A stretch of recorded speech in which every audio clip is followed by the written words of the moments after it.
What is up, dude? Welcome back to the vlog. Didn't expect to see you in my fridge, but since you're here, I guess let's jump into today's video. Let's go.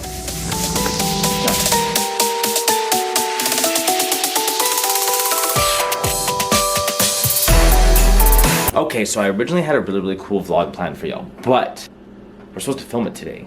However, before we do any of that, you know what we gotta do. Gonna start the vlog off right.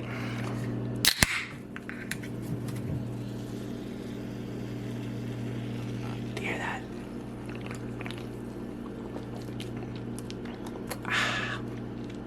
That's the sound of deliciousness. Okay, so last night, for the last couple days, Knoxley here has had a very slight limp in his back right leg. So slight, he was walking a little bit with a limp. Nothing too serious. Then, hey buddy. Then yesterday, I come home, the girlfriend's in tears, and the dog can barely put any weight on his front paw on the opposite side. Now, I've been talking to AI all week about, what could be wrong with him, what could be up with his back leg. I thought he got hurt when we were playing, like maybe he twisted wrong. Outside running in the snow now, it's slippery, something along those lines. Totally lined up with the symptoms.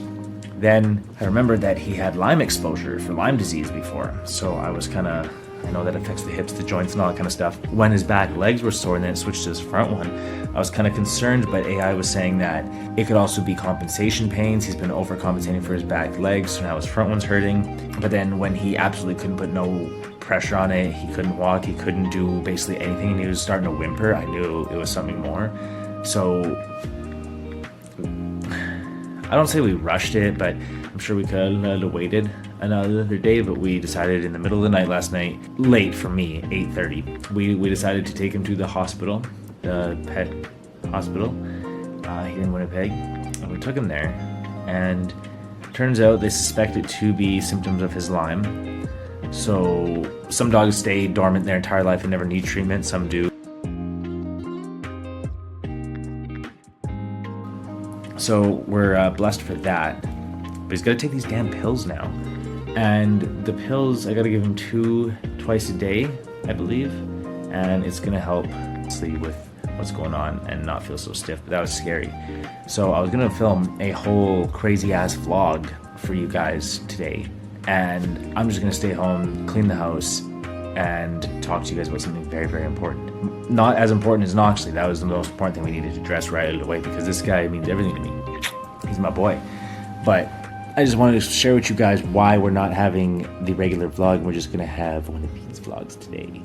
This week, actually. But you guys will like it, I hope. Buckle up, because we're about to get in a good vlog. You can see the Christmas stuff going on in the background. We're going to stay home, clean the house, and get something super important. So without further ado, I'm glad you're doing good, Knoxley. All the YouTubers, glad you're doing well. You're alive and well, my boy. Should we put on some college football and clean the house? Talk to the good folks?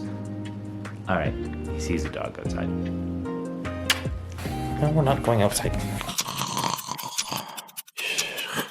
Anyone else have a whole bunch of things to do and just accidentally have a nap with your dog on a midday Saturday? Yeah, I just did that. I just got up, so re-welcome y'all back to the vlog. I'm adulting today.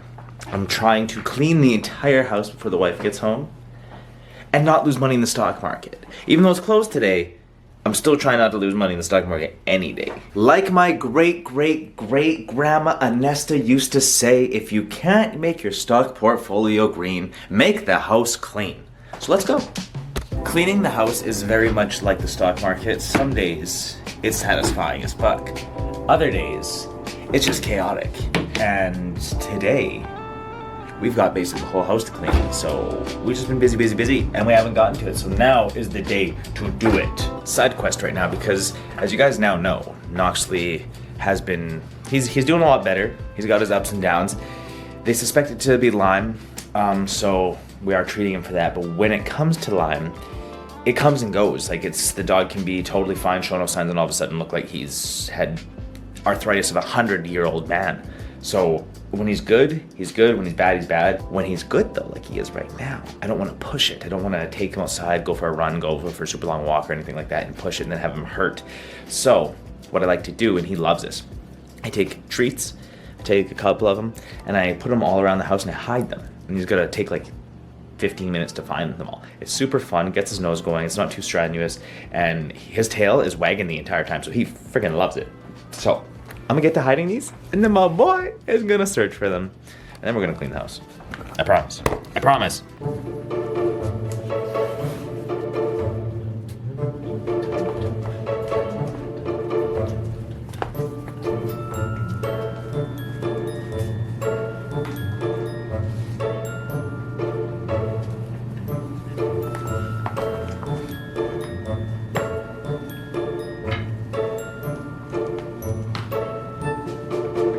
All right, buddy, with an extra side of careful, go find him. Want your treats? You found it.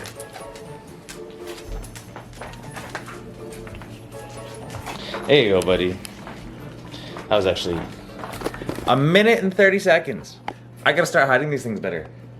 Where did I get 15 minutes from? That was a minute and 30 seconds. This guy's an animal. Literally, an animal. Also, I gotta show this for a second for all my Texas people, all my Texas homies who are out there. Look at this. Look at this. This is outside my place right now. This is snow. And it should be a lot worse right now. Should be a hell of a lot worse. But Mother Nature is not bringing us the snow as she usually does. It's usually like freezing cold and a bunch of snow by now. We've got the cold. It's been like minus 30 the last couple of days, so Celsius. So it's got the cold. It just doesn't have the amount of snow we usually have. We usually have like 2 feet by now. Huge snow banks. But I'll keep you updated on that, Texas folk. So yes, even though it's Saturday and the market's technically closed, yesterday we had a couple good trades, and today we're going to be learning a lot. So we're going from charts to crumbs, I guess, and that's adulting. Sell, buy, sell, buy, sell, yeah, sell, buy, sell. Okay, so this is going to be the part of the vlog where I basically pretend that I know what I'm doing, but we're going to keep it real because I do not know very much of what I'm doing. I'm only 3 weeks into the game, and so I don't really know much, so don't take it financial advice from me yet, or at all. Because I'm probably not the guy, but we can definitely talk about it because it is super interesting and it is something that I think most people can benefit from as they reach their mid-20s, their 30s, their 40s, their 50s, whatever stage of the game you're at. I really think that investing in your future is never a bad thing, especially when it comes to finances, because you never know what's going to happen. So when it comes to stocks, here's where I personally am at right now. So we're 3 weeks into the game, and I'm simply trying to understand patterns, candles, market structure, all of that, but honestly, it's pretty much me staring at charts like I'm trying to read some fucking foreign language or something. But what I have learned so far is this. Day trading isn't about getting rich quick. It's not gonna be something that gets you rich fast and overnight. It's about discipline, risk management, and sticking to a strategy. Like, I honestly used to think people were making hundreds of thousands of dollars a day. And I'm sure there are some people out there, but really it's just bigger capital and consistent strategy. Same moves, they're just scaled up. Right now, I'm focused on keeping my trades super small, like I'm only going with $5, which honestly, the earnings aren't much every time I make a move.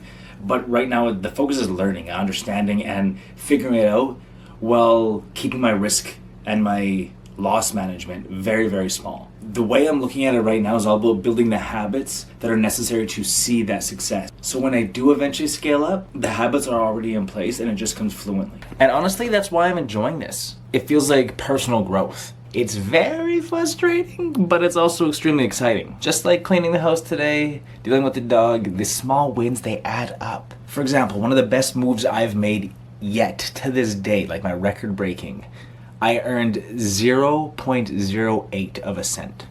So, or 0.08 of a dollar. So what, not even like an eighth of a cent? So very minute. Right now I'm using $5. So if I did that same move with 500 or 5,000, my earnings for that move would have been $80 to $800. So yes, it's possible to make hundreds of dollars if you make the right move. You just have to have the large capital and be able to scale up. So it is possible, but you gotta get there and you gotta learn everything. But just as fast as it can come, it can all be gone. you can see the dip. But if you play the long game, the dip can be good. So there's so many to it. There's options, there's this, that. So that's where I'm at, new to the game, learning, surviving, and basically just trying not to blow up my account. I might even try and use a paper account so I can learn, replay stocks, see where I would have went in and see what I actually could do, and just really sink my teeth into the learning aspect and build these habits properly. But we'll see where I'm at in a few months. But for now, the task is simple. Learn slow, lose small, and just grow steady. If any of y'all have advice or any tidbits about day trading stocks, because there's a few options, there is options, there's other things you could do, there's other ways you could trade, so there's other formats, there's other brokers, there's so much to it that if you have any information, drop it down in the comments below, because I'd be super interested to take a look at it. Maybe you could teach me a thing or two, because right now, your boy is still very new to the game, but we're gonna get there. And for the most part, we have most of our skin in the game. We actually invest in VU, and basically S&P 500, they take the top 500 stocks and they basically put a little bit, like they divide your stock up among those. So you're always taking the best stocks, and most professional investment advisors that I've talked to, that I've heard people talk to, the big chunk of what they get you to invest in is a form of an S&P 500 fund, whether it's SPY or VU or whatever it is, but they always get you to invest a good chunk of your funds into one of those. So I might as well do it myself rather than paying someone else to. And the average return is about 10 to 11% every year. So the more you can put into that, the more you're just going to return at the end of the year, every single year following. So it's a long play, but it's a smart long play to start yesterday. It's like the best time to plant a tree was yesterday, and the second best time is right now. It's the same thing for stocks and investing. The best time was yesterday, the second best time's right now. But that's enough about stocks and trading for today. We're gonna go spend the rest of the night with my dog. Okay, who's biting me right now? Okay, get your toy. Come on. Yeah, he's obviously feeling a lot better. So I'm gonna go spend some time with him and the girlfriend, and we're apparently gonna be learning if the earth is flat. But if you are enjoying the vlogs, honestly, everyone's excited to see you. Look. What would I say? Thanks for tuning in. If you are enjoying the vlogs, check this one right here. YouTube has hand selected that one for you personally because it knows what you need to see next. So click that one right there and I'll catch you in the next video. Till then, live limitless.